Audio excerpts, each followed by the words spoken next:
Yeah, I was completely unprepared for Hawaii. I didn't know what to expect. You know, we were just excited to meet, hang out with everybody, like Corey, Dr. Salla, Jordan, Laura. That's a good question.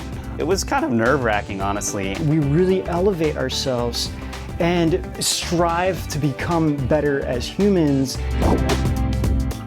That was one of the highlights of all of this.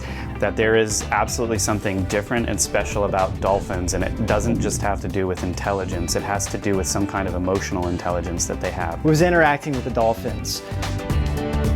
And it was just absolutely magical. I think overall, the whole experience was incredible. If you haven't been to Hawaii, go to Hawaii. Just the whole thing from start to finish was amazing. Hawaii is just the most amazing place on the planet.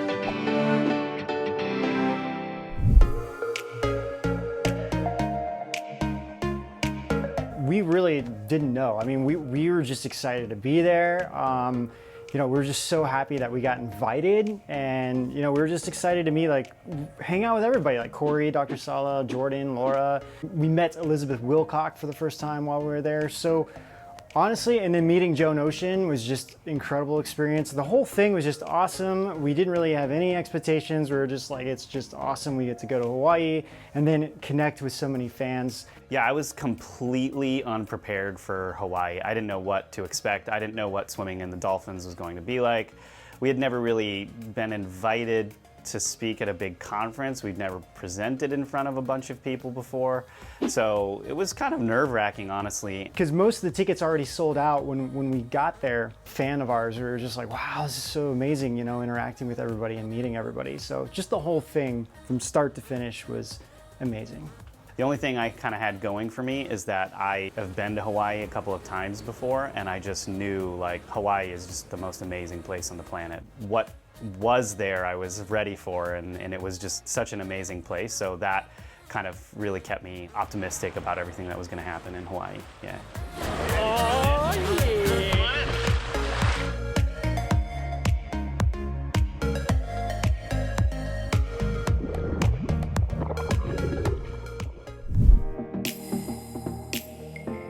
The Cosmic Waves event was my favorite, most cherished thing of it all, and being able to present in front of all of them and speak with everyone and meet new friends, and that was really amazing. Going into there for the first time, I was so nervous. When they got to Rob and I and said Edge of Wonder, it was actually, everyone cheered a little louder, which kind of shocked me. I was just like, wow. I think a lot of people would say that, you know, I think if they were going there just to swim with dolphins, they probably would say that swimming with the dolphins is like the height of it, but it wasn't for me, I think. I think being with everybody, and there wasn't that many people there. It was only about 120, 150 people.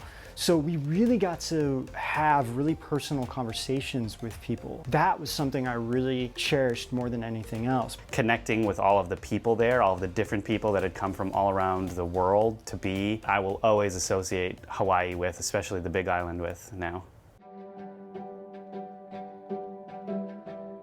That's a good question.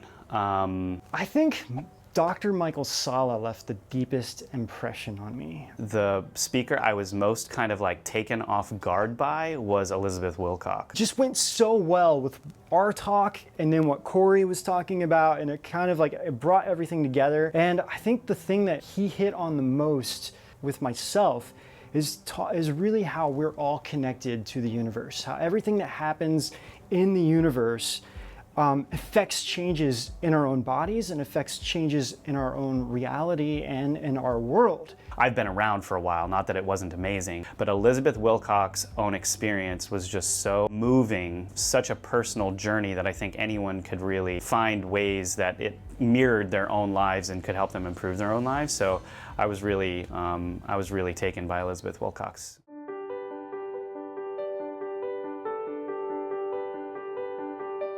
You can literally walk outside, look up, there's a fruit tree, and you can pick fruit and you can eat it, and it's like the most delicious fruit you've ever eaten, for instance, right? If I had the opportunity, I would probably move there, although, you know, it's really far away from everything over here, but I was just blown away. Before we went, Rob kept telling me, you know, Hawaii, it's just totally different. Like when you go there, it's a very different kind of experience from when you just looking at it and everything. And I was like, really, anticipating, like, I wonder what I would feel.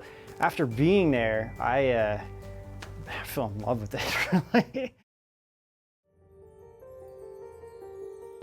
I love Laura Eisenhower. She's one of our best friends, especially in the community. She's the sweetest person. And especially like the first few interviews where I was interviewing her, I had to really listen and hone in very closely on what she was saying, because it's like a different language that they're using to describe these things and you're reaching to understand. And the way that she was describing it and how she was describing it is it's just a tool for people to understand the universe around them a little better. It doesn't actually resolve any of your personal situations. You still have to go in and do the work. It actually is rather accurate in describing all of these things about events and things that are taking place that all go back to how all of these things align and sync up. And it just makes total sense that the universe would provide this intense, I guess, science, you could say, called astrology, to help us understand all of those things according to what's going on in the stars and all of those things and how they sync up with even our lives. We really elevate ourselves and, you know, strive to become better as humans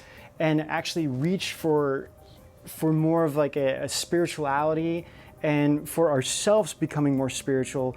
So many new doorways can open up. Even kind of through science, our own bodies could actually be stargates. That once we connect with this and connect to more of a divine aspect, we ourselves, we don't need spaceships. We won't need technology. We could actually just physically go to other places. But, you know, because of the suppressed technologies and the dark forces that are here and all the karma and, you know, this is my own understanding of all the stuff that's here, it's stopping us from really truly reaching this level and truly ascending. This is one of the things that he talked about that really just kind of opened my mind. If you don't believe that there are synchronicities in your own human life and things that are going on in the universe, I don't know what to say to you anymore.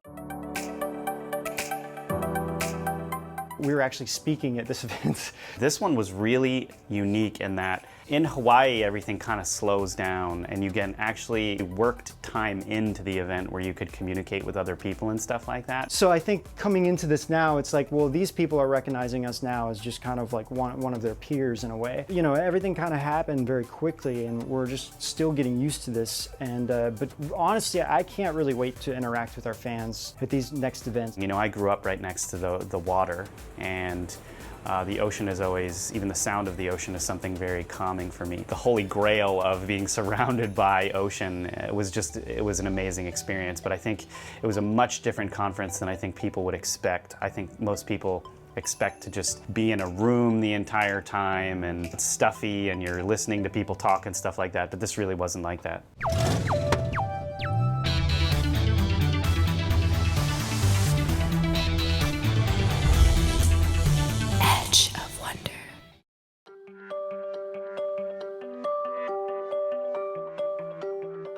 Honestly, that was one of the highlights of all of this, was interacting with the Dolphins. And it was really fascinating to hear Joan Oceans, because she was one of the first people in Hawaii to really start the process of having people swim with the Dolphins, which originally the military was trying to shut it down. She thought the military were really hiding people because they don't want people to connect like psychically with the dolphins because so much was coming through. It was very clear to me after a few days of doing that there is absolutely something different and special about dolphins, and it doesn't just have to do with intelligence, it has to do with some kind of emotional intelligence that they have. It was really funny because we were jumping in the water and then like everything, you know, they kind of went away and I was like really tired and I was like, okay, I'm gonna go back in the boat. And then all of a sudden these dolphins started swimming around the boat. They're like, they're there for me. Maybe more things would happen. They know very clearly who humans are, what we're really doing. They know about the level of pollution, they know about all of this. What I got from them, when I really interacted with them, was that they know all of this, but they don't blame humans like individually. They have kind of this spirituality, but it's kind of built into them, where I think we as humans have ability to reach incredible spiritual heights. I think that dolphins already have a level of awareness and they are helping us to understand ourselves, but they also know that, you know, we can achieve a lot higher level. Even when they weren't coming close to other people, I noticed they were swimming right close next to us and then moving by. I believe they could feel that we were really just curious about them and wanting to learn more, and that was their way of, I think, communicating back. Of course, how do I know? But that's what it felt like. He has this deck, and then outside it's just open deck, kind of like a rooftop above it, but it's all open.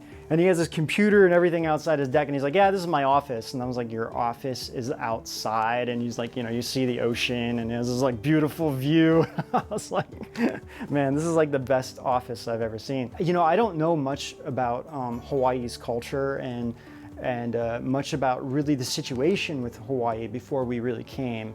So he really explained everything to us. He took us everywhere. We went to the volcano. We just drove all over Hawaii, and he was just giving us such a huge history lesson as we were doing this. So that was really an incredible experience, and I'm very thankful that he agreed to do that with us.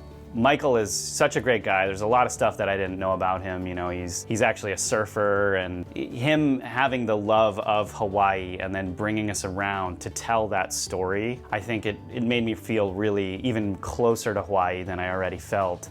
And it was great to have his perspective as being someone who lives there, understands what's going on, and then how important the environmental issues in Hawaii are. It was a very, very eye-opening couple of days for sure.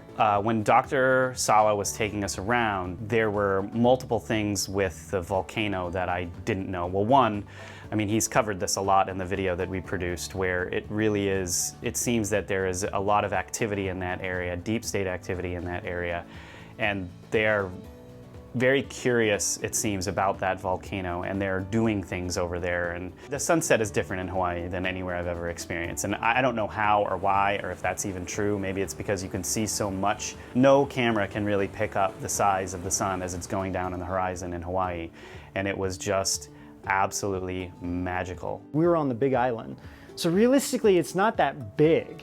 I mean, you can drive around the whole thing in, you know, in like half a day. You start driving and you're in like the rainforest, and you drive a little bit more and all of a sudden it's like desert. And then you drive a little bit more and you're in the volcano, and you can actually see like it gets colder up there. The water, the beaches, the sand, the lava, they're just amazing. The culture there is just so rich, and I just really enjoyed it. It was just really amazing experience. Dr. Salla, when he was taking us around, showed us was one of the areas that used to be the most famous surfing area nearly in the entire world. The beach was completely now covered in new lava. I guess all of the stuff and the damage that had been done from the volcano, and it was actually a really sad story because there's no way for those people to get back all of those memories. It's a destroyed area. Except for the frogs.